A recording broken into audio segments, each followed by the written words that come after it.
Stand का मूल तत्व यह है कि संस्थाओं के समन्वय, जिसको हम कमिटी ऑफ इंस्टीट्यूशंस कहते हैं, और संविधान की आत्मा और अक्षर दोनों का अगर सही अनुपालन करना है तो ये आवश्यक है कि एक ऐसा पारदर्शी, निष्पक्ष, संतुलित निर्णय लिया जाए जो जनहित का हो, जो गणतंत्र के हित का हो, और जो एक समतल जमीन, लेवल प्लेइंग फील्ड, जो हमारे गणतंत्र का आधार है और संविधान की नींव है, उसको सबसे उत्तीर्ण स्थान पे ले जाए।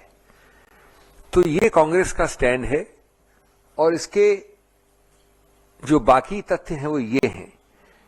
आपको मालूम है अच्छे से कि कई स्टेक होल्डर्स का, कई लोग जो इसमें पूरी तरह से हिस्सेदार हैं, उनका ये पक्ष रहा है, ये स्टैंड रहा है, ये मत रहा है लगभग 2-3 साल से, 2-2.5 साल से, जब से एक नया एक्ट आया, 2 साल से कम हुआ है, 2023 में आया, जिसका नाम आप जानते हैं, chief election commissioner and other election commissioners act of 2023। उसमें जो प्रधानमंत्री, गृह मंत्री और लीडर ऑफ अपोजिशन की समिति का एक आधार रखा गया है, उसमें बहुत सारी संवैधानिक और कानूनी प्रॉब्लम्स हैं। ऐसी कई प्रॉब्लम्स रखी गई उच्चतम न्यायालय के समक्ष, और उच्चतम न्यायालय ने 2 मार्च 2023 को, यानी आज से लगभग 2 वर्ष पहले, एक जजमेंट है अनूप बरनवाल करके, उसमें पूरे संविधान की जांच की, विश्लेषण किया और कहा कि ये आवश्यक है हमारे गणतंत्र और हमारे गणतंत्र की निष्पक्षता और समतल जमीन के लिए कि जो सीईसी और ईसी चुने जाएं, उनकी समिति में माननीय प्रधानमंत्री हों, माननीय मुख्य न्यायाधीश भारत के हों, सीजेआई, और माननीय एलओपी हों। ये निर्णय है 2 मार्च 23 का। मैं आपको तकनीकी या कानूनी चीजों से बोर नहीं करना चाहता, मैं आपको उसका एक अंश पढ़ना चाहता हूं अंग्रेजी में। पैरा 9 में उच्चतम न्यायालय ने कहा है, the executive alone being involved in the appointment ensures that the commission becomes and remains a partisan body and a branch of the executive. एक शब्द बहुत महत्वपूर्ण है। The independence of the commission is intimately interlinked with the process of appointment. ये आप सबके WhatsApp में सब ये भिजवा रहे हैं आपको मटेरियल, सामग्री। उसके बाद पैरा 165 में बड़ा विस्तृत निर्णय है, मैं सिर्फ कुछ ही अंश बता रहा हूं आपको। कहते हैं, election commissioners including the chief election commissioner blessed with nearly infinite powers and who are to abide by the fundamental rights must be chosen not by the executive exclusively. कार्यपालिका द्वारा, सिर्फ कार्यपालिका द्वारा नहीं, बड़ा स्पष्ट है, and particularly without any objective yardstick. फिर 119 में कहा है, in order to allow independence in the functioning of the election commission as a constitutional body, the office of the CEC as well as the election commissioners have to be insulated, शब्द है insulated, from the executive। और कई para से एक para और है 8, जहां कहा है कि like the judiciary, election commission को, चुनाव आयोग को न्यायपालिका का स्तर दिया गया है, क्योंकि संवैधानिक संस्था है, वो कानूनी नहीं है सिर्फ। Like the judiciary, the election commission must display fearless independence in the absence of norms regarding the appointment. A central norm, namely institutional integrity, is adversely affected. An independent appointment mechanism would guarantee eschewing of even the prospect of bias.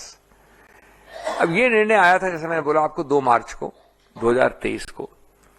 इसकी आत्मा क्या है, इसका उद्देश्य क्या है, इसका मंतव्य क्या है, इसकी सोच क्या है कि अभी आपके पास कोई कानून नहीं है, इसलिए हम ये न्यायाधीशों द्वारा बनाया गया कानून लागू कर रहे हैं। इन उद्देश्यों से, जो मैंने उद्देश्य पढ़े आपको, ये 4 उद्देश्य, स्वतंत्रता, निष्पक्षता, कार्यपालिका से दूर, इत्यादि इत्यादि। और इसलिए हम सोचते हैं कि माननीय मुख्य न्यायाधीश को होना चाहिए।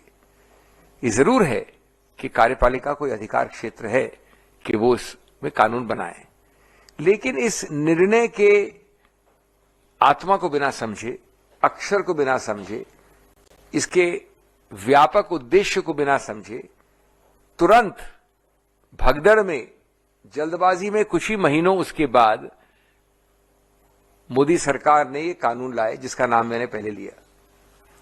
इस कानून में ठीक विपरीत किया जो उस निर्णय में लिखा था। पूर्णतः कार्यपालिका द्वारा चयन का इसमें प्रावधान है। खैर, कानून बनने का अधिकार क्षेत्र निश्चित रूप से उच्चतम न्यायालय ने दिया था।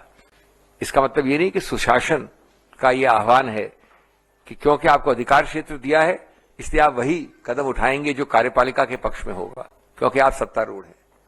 खैर, उसके बाद इसको चुनौती दी गई वापस।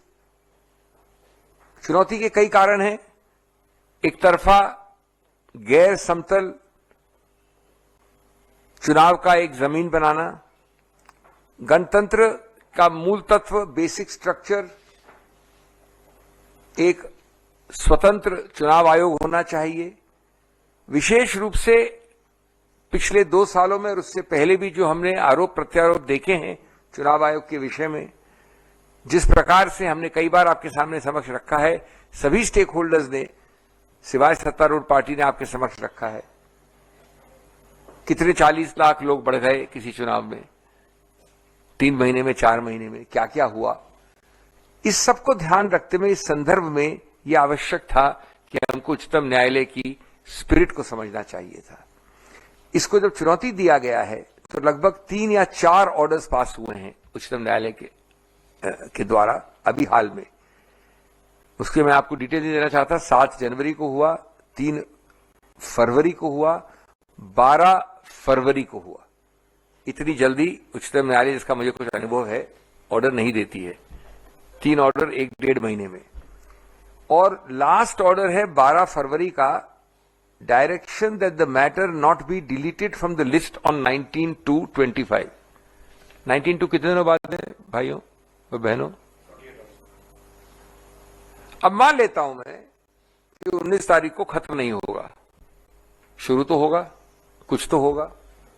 शुरू नहीं होगा तो उसके 4 दिन बाद लगेगा, मान लीजिए 2 हफ्ते बाद लगेगा, मान लीजिए 1 महीने बाद लगेगा। इन ऑर्डरों का मतलब नहीं 1 महीने बाद लगेगा। इसमें लिखा है matter to be heard, matter to be heard, इसमें लिखा है नॉट टू बी डिलीटेड। लेकिन ये मान भी लीजिए कि 2, 3, 4 हफ्ते बाद लगेगा। गुड गवर्नेंस का अभिप्राय क्या है? वो है समझना एक संदर्भ को, और सिर्फ इसलिए कि आपके पास बहुमत है और आप सत्तारूढ़ हैं, वो नहीं करना जो मनमानी है। तो इसलिए कांग्रेस का स्टैंड बड़ा स्पष्ट था। आज, कल भी था, आज भी है, और आज रहेगा ये स्टैंड जो आपके सामने व्यक्त कर रहे हैं कि 2 चीजें बड़ी सरल करनी है। आपको ईगो में फंक्शन नहीं करना है। आपको सिर्फ सरल चीज ये करनी है कि इस मीटिंग को, जो आज शाम को 5:30 लगभग हुई, उसको स्थगित करें। कुछ नहीं कर रहे हैं आप, स्थगित कर रहे हैं 2 हफ्ते, 3 हफ्ते की, कोई बड़ी बात नहीं है। और दूसरा, हर स्टेक होल्डर, कांग्रेस शामिल, आपका समर्थन करेगी कि आप छोटी सी 2 लाइन की ओरल याचिका या लिखित याचिका दें उच्चतम न्यायालय को कि साहब 19 में जल्दी सुन लीजिए, 22 को, 20 को, 25 को खत्म कर दीजिए। यह आम होता है उच्चतम न्यायालय में। Early hearing application and disposal application करिए, हम आपका समर्थन करते हैं। अब आप ये सोचिए एक बात, मैं बड़ी एक सरल बात, कॉमन सेंसिकल बात कर रहा हूं। कल आपने अमुक व्यक्ति को, आज आपने अमुक व्यक्ति को नियुक्त कर दिया सीयूसी, मिस्टर XYZ। 19 तारीख को नहीं तो 25 तारीख को उच्चतम न्यायालय ने कहा कि जो नया कानून है वो निरस्त करते हैं हम। कह तो सकती है, आज कम से कम संभावना तो है। ये तो नहीं एक तरफा आप सोचेंगे कि नहीं कर सकती उच्चतम न्यायालय। एक पक्ष हार सकता है, एक पक्ष जीत सकता है। 4 हफ्ते बाद भी उच्चतम न्यायालय कहती है कि हम ये कानून, जो मैंने आपका नाम पढ़ा अभी आपको, वो हम निरस्त करते हैं, इलेक्शन कमीशन एक्सेट्रा एक्सेट्रा 2023 है। तो आपने क्या क्या किया है? आपने एक प्रकार से जो एक गरिमा है, जो एक आत्मा है, जो अक्षर से आगे होती है, जो उद्देश्य है, जो धारणा है गणतंत्र की, उसकी अवमानना ही नहीं की, उसको आपने एकदम नकार दिया है। सिर्फ किस लिए? 48 घंटे 1 हफ्ते या 2 हफ्ते के लिए। ये अगर ईगो नहीं तो क्या है? इतनी सरल बात है हमारी, इतना सरल प्रस्ताव था। जहां तक हमें मालूम पड़ा है, दुर्भाग्य है कि सरल प्रस्ताव को नहीं माना जा रहा है, लेकिन आपको बाकी चीजें जो गोपनीय होती है आजकल में मालूम पड़ जाएंगी क्या होता है। मैं समझता हूं कि बाय रिमूविंग और trying to keep the Chief Justice out of the appointment process,